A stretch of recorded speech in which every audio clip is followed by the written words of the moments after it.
A pré-gelificação e o duplo cozimento. Existe somente um tipo de produto que é feito desta maneira e ele se chama pâte choux. Então hoje nós vamos falar sobre essa massa especial. Também chamada de pasta bignè aqui na Itália, com essa massa podemos fazer as carolinas, as eclairs, Paris-Brest, a torta Saint-Honoré. Essa massa tem como conceito a pré-gelificação, ou seja, cozinhar no fogo, em uma panela, a farinha com a água e as gorduras, de modo de dar uma gelificação à farinha, que permitirá, devido à gelificação dos âmidos, com que as carolinas fiquem vazias por dentro. Com os mesmos ingredientes que compõem este doce, nós podemos fazer um pão de ló. Nós temos a farinha, temos o açúcar, os ovos, a água, a manteiga, o sal, em proporções diferentes, mas os ingredientes são os mesmos. A diferença está que um muffin, por exemplo, ele depois de assado, ele fica todo preenchido. E uma carolina, depois de assada, ela fica vazia dentro. E por que isso acontece? Por causa da pré-gelificação da farinha, dos âmidos presentes dentro da farinha. Por isso tem o duplo cozimento. E é por causa desse duplo cozimento, da pré-gelificação da farinha, que nós obtemos essa massa, a pâte choux. Com esses produtos, Paris-Brest, as carolinas, as eclairs, que dentro delas elas são vazias, em modo que nós podemos recheá-las. A pâte choux, ela não é nem doce nem salgada. Ela tem um sabor neutro. O que vai determinar o seu sabor é o recheio. Se você rechear uma carolina, por exemplo, com uma mousse de chocolate, ela será um produto doce. Se você rechear a mesma carolina com uma mousse de queijos, ela será um produto salgado. Sobre essa massa, nós temos muitos conceitos para falar. Ela é uma massa muito particular e muito delicada. Nós podemos chamar ela de massa viva, porque é um produto, é uma massa que não nos dá nenhuma certeza. A massa sablé é matemática, o creme de confeiteiro é matemática. Já a massa folhada e a pâte choux, elas são massas vivas, ou seja, elas não dão nenhuma certeza. Por quê? Mesmo que a gente siga as regras, mesmo que a gente siga a receita, as técnicas, passo a passo, mesmo assim nós não teremos a certeza de que no final nós obteremos o nosso produto desejado. É uma massa cheia de mistérios.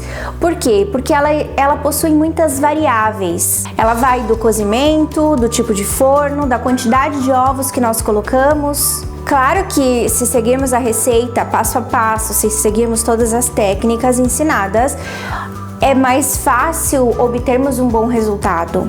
Com esse tipo de massa, como eu já falei, nós podemos fazer vários tipos de formas e preparações. Podemos fazer as eclairs, as carolinas, as Paris-Brest. Com as carolinas, por exemplo, nós também podemos fazer, seja ela toda lisinha, mais lisinha assim, sem aquela abertura, em modo de mergulharmos fazer uma glaçagem de chocolate depois de assada e recheada.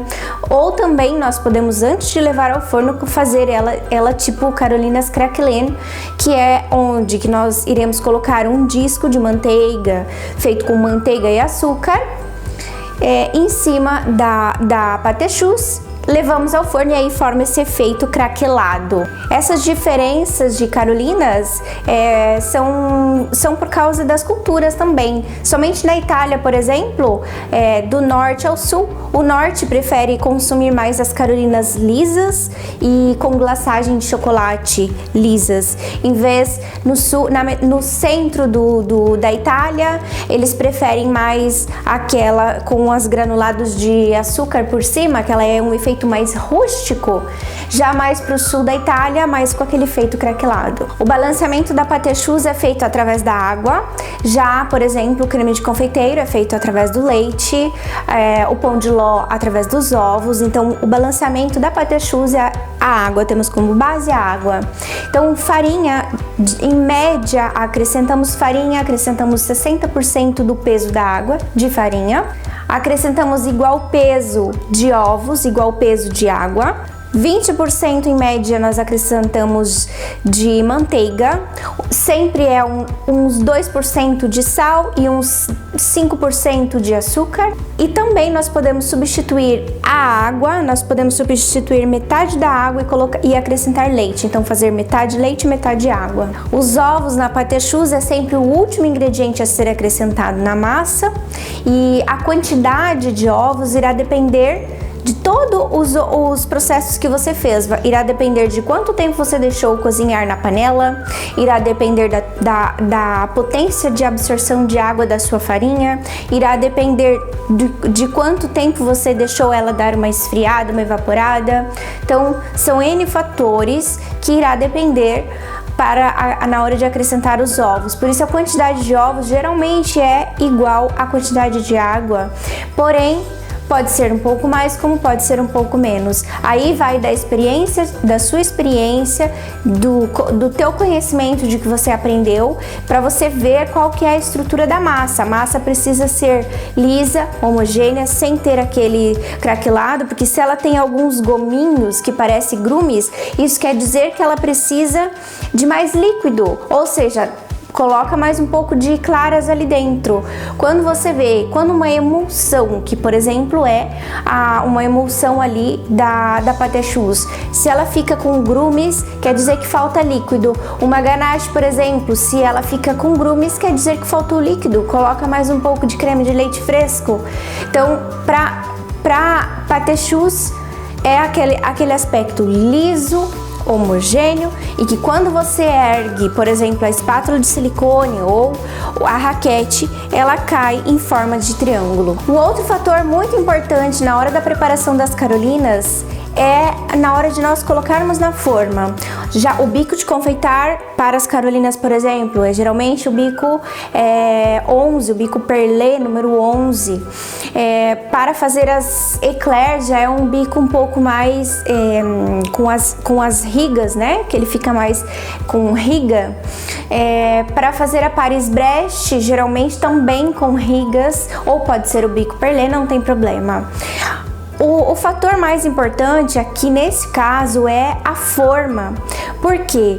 Porque as carolinas elas têm que agarrar na forma, mas ela, de qualquer maneira, ela tem que se soltar depois. Então não pode ser muito untada, né? Se você untar ela demais, ela vai escorregar ali e vai tender a entrar, a sair o ar que está subindo, e ela não vai fazer aquele efeito bonito de balãozinho. Então, imaginem um balão, quando está na sua boca, você está enchendo um balão, tá? Se você soltar ele da sua boca e tentar assoprar daqui, ó, ele não vai ter força para crescer, entende? Então ele tem que ficar agarrado na boca. É a mesma coisa as carolinas, elas têm que se agarrar na forma. Então assim, eu aconselho, se você tiver tapetinho de silicone, de colocar diretamente em cima do tapetinho de silicone. Se você não tiver aquele furadinho, sabe? Se você não tiver, aí você molha um papel de toalha, né? Papel toalha, e passa assim, ó, bem pouco, somente para dar aquela untada que na hora depois facilite para você tirar, mas que ela não escorregue dentro da forma e tem ali o perigo de esvaziar e ela não ter força para fazer o balãozinho perfeito. O forno deve ser sempre pré-aquecido para qualquer preparação de confeitaria que você for fazer, sempre o forno pré-aquecido. No caso das carolinas ou da pâte choux no geral, eclairs, enfim, o forno pré-aquecido a 200 graus, forno estático, sem ser ventilado. Por quê? Porque se você colocar o vento, ela vai tentar crescer e o vento vai impedir dela crescer. O forno estático a 200 graus por aproximadamente 5 minutos, aí você abaixa a temperatura a 170 graus, 175 graus e deixa mais os 20 minutos ou até ela dourar. Os últimos 5 minutos pode acender ali a válvula, o vento, se você for o caso, e aí que ele vai dar aquela douradura, aquele dourado bonito nas carolinas. Caso você tenha ali, você trabalhe na confeitaria profissional e o seu forno é aquele ventilado que você não tem como tirar o vento dele. O que você vai fazer? Você vai ligar ele a 220 graus, deixa ele aquecer bem, pré-aquecido, coloca as carolinas dentro, conta 10 segundos, tá? Conta 10 segundos, desliga o forno e deixa 15 minutos que dentro desse forno a 220 graus ou 230 graus, se for o caso, ela vai crescer perfeitamente. Aí nos últimos 2-3 minutos você pode ligar de novo para terminar o cozimento, que aí não vai mais ter perigo do vento atrapalhar ali o desenvolvimento da massa. No começo do vídeo eu falei que mesmo que você seguir as regras, existem algumas variáveis que pode alterar o resultado final do teu produto. E qual dessas variáveis é a mais importante? É a quantidade de ovos, é o forno, é o cozimento da massa na panela, é o tempo que você vai deixar no forno? Qual é a variável mais importante? Todas elas são importantes, gente. Pesar os ingredientes é importante e o passo a passo da Pâté-Choux é muito importante. O cozimento, ingredientes, os ovos, o forno, todas essas etapas são importantes para você obter um resultado final com excelência. Se você seguir o passo a passo com a receita, tende a obter um resultado final com excelência. Como eu falei, a Pâté-Choux ela é considerada uma massa viva, portanto, é ela que vai decidir no final se vai ser um bom resultado ou não. É danadinha essa Pâté-Choux, na verdade. Mesmo assim, essa é uma das preparações e é um dos produtos mais consumidos aqui na Itália e não somente na Europa. Vejam que com essa massa, olha quantos produtos famosos, né? Na França, principalmente, as eclairs, a Paris-Brest, as carolinas, né? Então, mesmo ela sendo um produto assim com muita técnica, com muitas variáveis que a gente tem que prestar bastante atenção. Por isso eu digo, a confeitaria é técnica, a confeitaria é alquimia e é arte também. Mesmo assim, ela é um produto excelente. Outra coisa muito importante, quando vocês, depois de assar as carolinas, esperem esfriar e recheiem elas imediatamente. Não deixe que elas fiquem frias, não deixe elas esfriarem, porque se a casquinha dela, a massa da casquinha dela esfria, na hora de você rechear ela tende a rachar. Então eu aconselho vocês rechearem sempre no mesmo dia, tipo, deixa uma meia hora elas ali esfriando e tenham já o recheio pronto para vocês rechearem. Elas jamais podem ser congeladas sem serem recheadas, tá? Então aqui na Itália, por exemplo, nas confeitarias onde eu trabalhei, elas são recheadas, colocadas elas todas recheadas e levadas ao congelador já pronta. Aí o que acontece? Você retira elas congeladas, já recheada.